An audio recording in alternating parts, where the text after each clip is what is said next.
Hey, what's going on heroes, my name's Raph, and welcome to my channel. Some of you may know me as the PokeRaph from the Pokemon fandom. I recently got recommended My Hero Academia, and after watching all of it in its entirety, I really enjoyed it. So with this new passion in mind, I decided to make a new channel to focus on everything regarding this anime series. I'm hoping to bring you all a variety of content surrounding Boku no Hero Academia, and my first video today will be going over the top 5 most dangerous quirks in the series. I won't be including any quirks owned by villains like All For One or Shigaraki on this list, as of course they're antagonists, so they're dangerous already. Also, Deku and All Might's One For All won't be included for obvious reasons. Whilst this video will be coming out at the time of the anime being up to season 5, I'll be going over quirks that we've seen so far that I feel the most dangerous when put into the perspective of the user, alongside what damage they can cause. Please bear in mind that the thoughts and choices expressed are based on my own opinions. Without further ado, let's jump straight into it.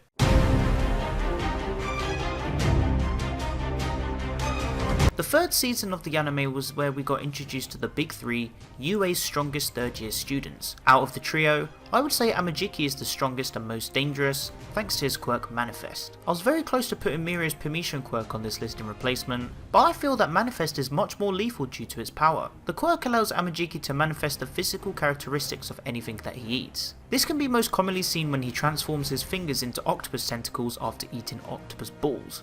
Wait, what? The broken aspect of this quirk is that after manifesting, the strength of the manifestation intensifies, making it stronger than the usual counterpart, indicating that the more of a substance Amajiki eats, the stronger his manifestation will be. On top of that, multiple simultaneous manifestations of different foods are also possible, with even items other than food that can be consumed, such as Yohuji's crystals during season 4. For a youngster with this quirk, the levels of destruction depending on what is consumed can be beyond a concern, and this has been made evident after his fight against 3 of the 8 bullets and using his super move Chimera Kraken.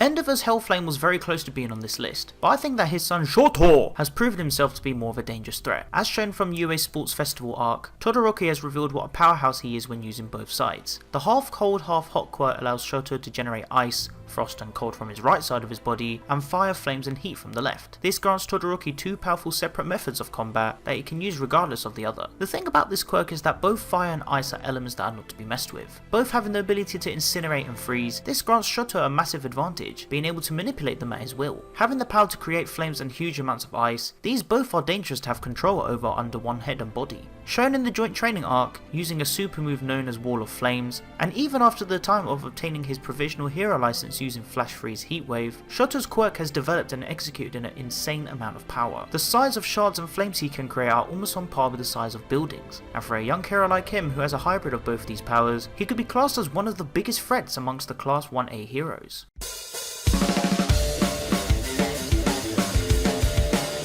Kazuki Bakugou is well known for not only his crazy ego and attitude towards combat, but also his famous explosion quirk. Kachan's quirk is something beyond to be messed with. Having the power to excrete nitroglycerin-like sweat from his palms and ignite it at his own will to create explosions of various sizes is something you don't want to be in line of. Bakugou's reckless behaviour has shown that he is not only an intelligent force, but someone who is a major threat. The versatile quirk can create fiery shockwaves that are highly powerful and destructive, often burning or even shattering whatever they hit, even allowing Kachan to be immune to it. We've seen the power of his quirk in various incidences, such as the Battle Trial arc, the UA Sports Festival arc, and the most recent Joint Training arc, where he annihilated Sasuna using the Stun Grenade Zero Distance variation. For someone this young to handle the power of explosions, he's by far one of the most dangerous heroes with one of the most dangerous quirks. Matching incredible power, combat tactics and intelligence, Kachan has shown why his quirk is not something to be messed with, and especially with that attitude that he has.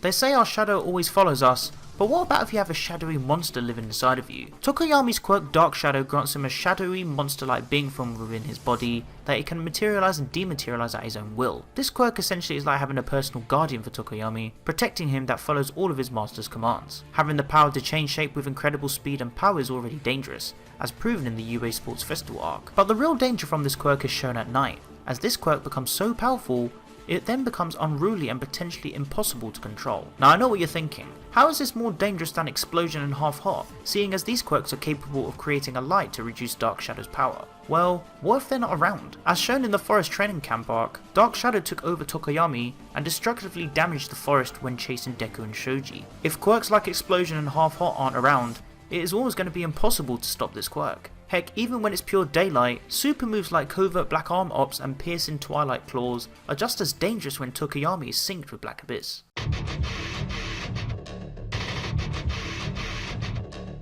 Copying something when gaining benefit after doing minimal can always give someone an advantage in any situation. In the world of my hero, Monoma is that someone. The copy quirk allows Monoma to duplicate and use another person's quirk after being in physical contact with the user. Monoma is also then able to hold the power of 4 quirks at one time, maintaining any copied powers for 10 minutes. If we think logically about this quirk is actually a bit broken, and very dangerous depending on the quirk it's copied. 10 minutes is quite a long time too, which can allow Monoma to continuously use the quirk and even obtain others to assist him in combat one after another. With his intelligence combined with his quirk, Monoma can potentially be one of the most tactical and dangerous heroes to face, as he's been able to take on some of the strongest of heroes like Bakugou and Deku. The only thing weighing him down from winning the number 1 spot is the fact that this quirk can't copy accumulated quirks, such as Ares or Deku's. But the fact that even being able to still utilize various quirks copied after being caught in the joint training arc showed that he can still be a threat even when captive. Okay, so I don't know what happened here, but I was just going back at the script, and apparently I recorded 6 quirks instead of 5. So consider this next one as a bonus. Yeah.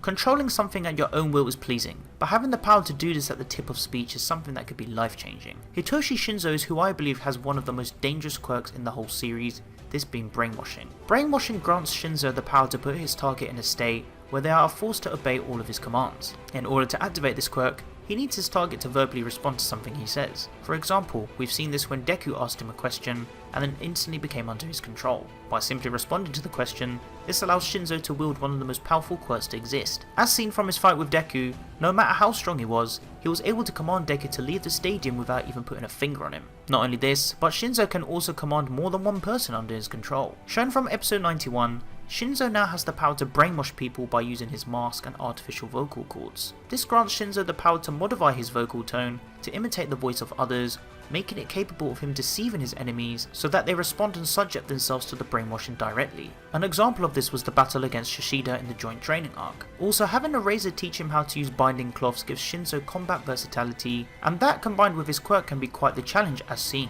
No matter how strong you are, being brainwashed is beyond dangerous, and the user themselves could simply command you to complete one thing that could either gift you or curse you upon death. So those were the top 5 quirks that I feel are the most dangerous in My Hero Academia. Of course, I may have left some of them out due to not reading the manga entirely, but please bear with me on that. Let me know which quirk you think is the most dangerous in the comments below. Of course, please bear in mind that the selection was based on my own opinions. If you enjoyed this video, then consider leaving a like and maybe share it with your friends. Your support is greatly appreciated. If you want to stick around for more content, then be sure to subscribe to never miss a video. Thank you so much for watching, and remember, you too can be a hero.